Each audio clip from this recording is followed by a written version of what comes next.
whitening ng papaya extracts and vitamin B3. Clinically proven magpaputi in as early as 7 days. With regular use.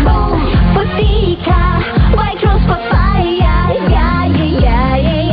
Papaya puti, papaya fast. White Rose Papaya with vitamin B3. Manufactured by ACS Manufacturing Corporation. ISO certified world-class quality.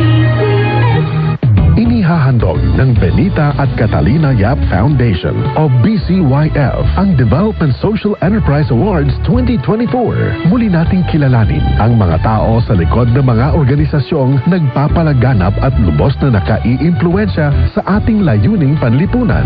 Hinihikayat ang lahat na mag-nominate ng mga taong kwalipikado sa mga pamantayang hinahanap ng DSEA na ang advokasya ay may layuning panlipunan sa huling 5 taon at dapat ay may ugnayan sa negosyo at serbisyo. Pwede ring i-nominate ang sarili. Ang mga nominasyon ay maaaring ipadala sa bcyf.dsea@gmail.com mula ngayon hanggang July 15, 2024. Para sa karagdagang impormasyon at nomination form, pwedeng bisitahin ang BCYF Facebook page.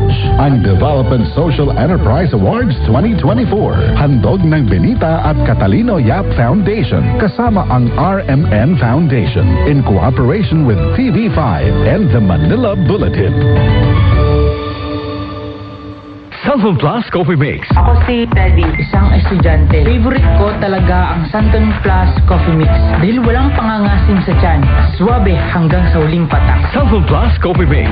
Kape na, gamot pa. Mabibili sa mga butika. Sa panahon ngayon, kau ba'y sigurado? Kau ba'y protektado? Ang pamilya ay i-shield mo. Laban sa bakterya, i-shield mo. Laban ng patibay, i-shield mo. Shield Bath Soap. Patay ang 99.9% of bacteria and virus tested. Bilib ang mga eksperto sa Philippine Nurses Association. Sa sakit protektado, i-shield mo. Pamilya protektado, i-shield mo. Shield Bath Soap, manufactured by ACS Manufacturing Corporation. ISO certified, world-class quality. Santon Plus Herbal Capsule. Ako si Joseph. 5 years na akong Santon Plus Herbal Capsule user. Walang ibang gamot na nakapagpagaling sa aking cirrhosis of the liver, kundi Santon Plus Herbal Capsule lang. The best talaga. Santon Plus Herbal Capsule. Mabibili sa mga butika.